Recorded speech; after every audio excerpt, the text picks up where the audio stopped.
जितने भी लोगों को ये लगता है कि आयुर्वेदा स्लो है, उनसे मैं 3 सवाल करना चाहूँगी। हम में से कितने लोग हैं जो बीमारी का अंदेशा होते ही आयुर्वेदा की तरफ रुख करते हैं? उनमें से भी कितने लोग हैं जो आयुर्वेदिक दवाएं व्हाट्सएप या अपने रिलेटिव से पूछ कर नहीं, बल्कि एक आयुर्वेदिक डॉक्टर से पूछ कर लेते हैं? और इनमें से भी कितने लोग हैं जो दवाइयों के साथ साथ आयुर्वेदिक डॉक्टर के द्वारा बताए हुए परहेज़ का भी पालन करते हैं? मान लीजिए कि एक तरफ एक छोटा सा प्लांट है जिसको आपने कुछ दिनों पहले लगाया है, और दूसरी तरफ एक बड़ा पेड़ है जो सालों से एक ही जगह पे लगा हुआ है। अगर आपको दोनों पौधों को उखाड़ना है तो छोटे पौधे को आप 2-3 मिनट में आराम से ज़मीन से निकाल सकते हैं, लेकिन जो बड़ा पेड़ है उसको निकालने के लिए बहुत ज़्यादा एनर्जी, बहुत ज़्यादा टाइम और बहुत ज़्यादा मैन पावर लगेगी, क्योंकि उसकी जड़ मज़बूत होने के साथ साथ इधर उधर हर जगह फैल चुकी होगी। इसी तरह से बीमारियां भी होती हैं। कोई भी बीमारी जितनी ज़्यादा पुरानी होगी उसको दूर करने में उतना ज़्यादा टाइम लगेगा, क्योंकि एक तो वो बीमारी हमारे शरीर में जड़ पकड़ चुकी होगी और साथ में वो दूसरे धातुओं को अफेक्ट करके दूसरी बीमारियों को भी कॉज कर सकती है। इस चीज़ को आयुर्वेदा में निदानार्थ का रोग कहा जाता है।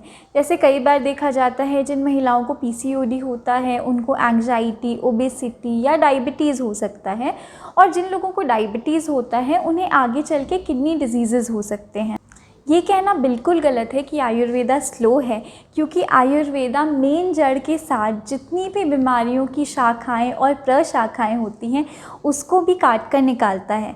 कई बार ऐसा होता है कि हमें एसिडिटी हुई तो हमने एंटासिड खा लिया, या फिर घुटनों में दर्द हुई तो पेन किलर खा लिया। तो ये वैसा ही है कि आपको पेड़ को काटना है, लेकिन आप जड़ को छोड़कर जितना भी ऊपर ऊपर का है सब कुछ हटा दे रहे हैं। जिस तरह से पेड़ फिर से उसी जगह से निकल कर आएगा, उसी तरीके से इस तरीके से ठीक की हुई बीमारियां, या यूँ कहें दबाई हुई बीमारियां फिर से वापस आएंगी। इसको सिम्टोमेटिक रिलीफ कहा जाता है।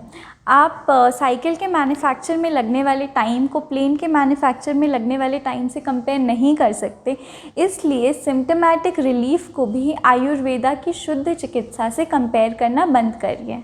इसमें ये समझना ज़रूरी है कि किसी भी बीमारी का फर्स्ट सिम्टम आने से बहुत दिनों पहले से वो बीमारी हमारे शरीर में पल रही होती है।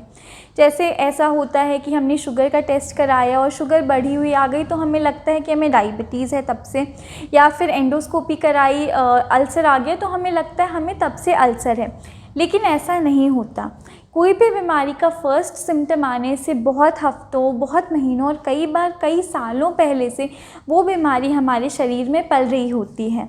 जब भी हम खाने पीने पे ध्यान नहीं देते, अपने विचारों पर ध्यान नहीं देते, या उल्टी सीधी दवाइयाँ लेते हैं, तो हम उस बीमारी के सिम्टम्स को सप्रेस करके उस बीमारी को और ज़्यादा पुराना बनाते जाते हैं और वो बीमारी हमारे शरीर में जड़ पकड़ लेती है। तो ऐसे में कई लोगों का सवाल आएगा कि कोई बीमारी हमारे शरीर में पल रही है तो हम पहचाने कैसे?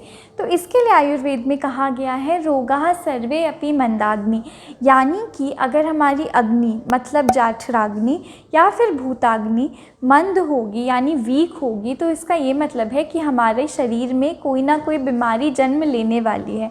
इसको आप ऐसे सामान्य भाषा में समझ सकते हैं कि अगर आपका डाइजेशन वीक है, मेटाबॉलिज्म वीक है, अच्छे से भूख नहीं लगती या भूख लगने पे खाना नहीं खाया जाता, एसिडिटी होती है, बहुत ज़्यादा गैस बनती है, तो इसका यही मतलब है कि कहीं ना कहीं आपकी अग्नि अच्छे से काम नहीं कर रही है और आपके शरीर में कोई छोटी से छोटी या कोई बड़ी से बड़ी बीमारी जैसे कि डायबिटीज़ हुआ, पीसीओडी हुआ, फिर heart disease, pimples, acne, skin disease जैसे सोरियासिस, इनमें से कोई पल रहा है तो सबसे पहले अपने आयुर्वेदिक डॉक्टर से इस चीज़ की चिकित्सा ज़रूर कराएं।